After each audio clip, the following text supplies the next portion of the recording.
Je veux vous faire réagir, Martin Garagnon, à un sujet qui nous a surpris. Ne voilà-t-il pas que le président de la République échange avec des islamistes maintenant sur TikTok? Je vous explique ce qui s'est passé. Il y a un monsieur qui s'est donc révélé être un influenceur islamiste qui s'est filmé avec son téléphone portable sur les réseaux sociaux pour dire qu'il n'avait pas pu payer avec son téléphone portable à un péage et qu'il s'était pris une amende et des points en moins.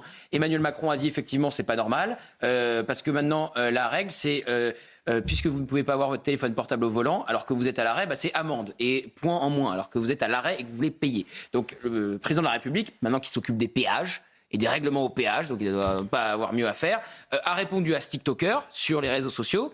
Pas de chance pour lui, c'était un islamiste. Donc regardez la séquence et puis je vous dresse le portrait robot de l'homme avec qui il échange. Je viens de me manger 90 € d'amende et 3 points sur le permis parce que j'ai payé avec mon téléphone en Apple Pay au péage. Il y a 0 vanne. C'est quoi tous ces policiers? Qu'est-ce que j'ai fait? J'ai juste payé le péage avec mon téléphone. Bonjour, je viens de vous voir. Vous avez raison. Je crois qu'en 2025, on doit pouvoir payer au péage avec son téléphone. Donc j'ai passé le dossier au ministre de l'Intérieur et on va collectivement régler ça. Merci pour l'alerte.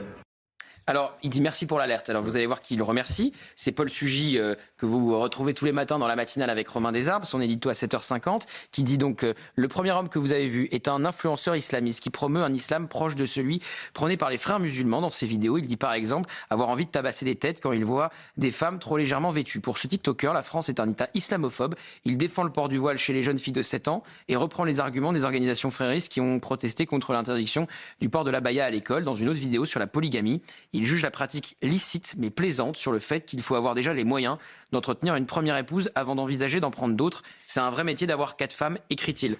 Comment se fait-il, Martin Garagnon, que le président de la République se retrouve à échanger avec un TikToker islamiste? Éric Tegner. Cet homme, il a 250 000 abonnés, donc il y a du monde derrière. Déjà, en soi, c'est une aberration. Et dans les faits, s'il est tombé sur cette vidéo et que c'est un islamiste, ça veut dire quoi aussi? Ça veut dire qu'il y en a des tonnes. Mais oui, c'est ça. C'est-à-dire que la chance pour tomber sur un islamiste aujourd'hui, elle est quand même élevée. Et ça veut dire que c'est quand même ça qui l'intéresse. C'est pour ça que quand on stigmatise le ministre de l'Intérieur en disant mais qu'est-ce qu'il a à faire avec ces influenceurs etc., moi je suis absolument pas d'accord. C'est essentiel de les combattre. Sauf que le ministre de l'Intérieur, c'est essentiel de les chercher et de les sortir évidemment. Les condamner s'ils sont le ministre de l'Intérieur, il aurait pris cette vidéo, il l'aurait envoyé à Emmanuel Macron, il n'aurait pas demandé la permission, il leur a dit je vais l'expulser même si tu me le veux pas. Voilà ce qu'il aurait fait. Moi j'ai une question à vous poser. Quand vous écoutez la vidéo de quelqu'un comme ça, qui dit oui les policiers sont venus me voir et je pensais que c'était parce que j'ai une tête d'arabe, est-ce que vous vous dites que vous posez pas la question de vous dire que peut-être c'est quelqu'un qui véhicule une forme de haine vis-à-vis des policiers? Moi, très clairement, ça me pose un problème. Mais parce que c'est une façon Emmanuel Macron, de stigmatiser sur une vidéo de 60 secondes, de considérer que par définition, les policiers sont de facto... Mais pourquoi il ne dit pas Emmanuel Macron? Tiens, c'est bizarre, faut pas lui répondre à celui-là. Le même qui disait que les émeutes, c'était à cause des réseaux sociaux, donc qui expliquait ce grand discours que le sujet numéro 1, c'était... C'était l'oisiveté, les émeutes.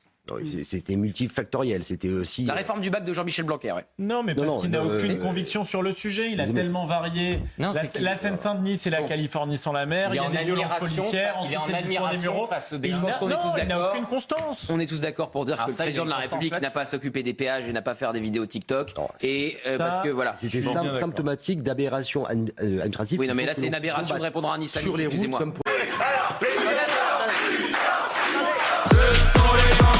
Ce sont les Anglais. Oui, oui, sacré anglais. Et me tout pas, je m'en tape. Et me tout pas, je m'en tape. Et me tout pas, je m'en tape. Non, on ne touche pas les enfants. Ce sont les Anglais. Ce sont les Anglais. Ce sont les Anglais. Oui, oui, toujours les Anglais. Kevin ou pas, je m'en tape. Kevin ou pas, je m'en tape. Kevin ou pas, je m'en tape. On ne touche pas les enfants. Ce sont les Français. Ce sont les Français. Ce sont les Anglais de Nicolas Malone, disponibles sur YouTube et Spotify, iTunes, Deezer, l'hymne de la France des émeutes.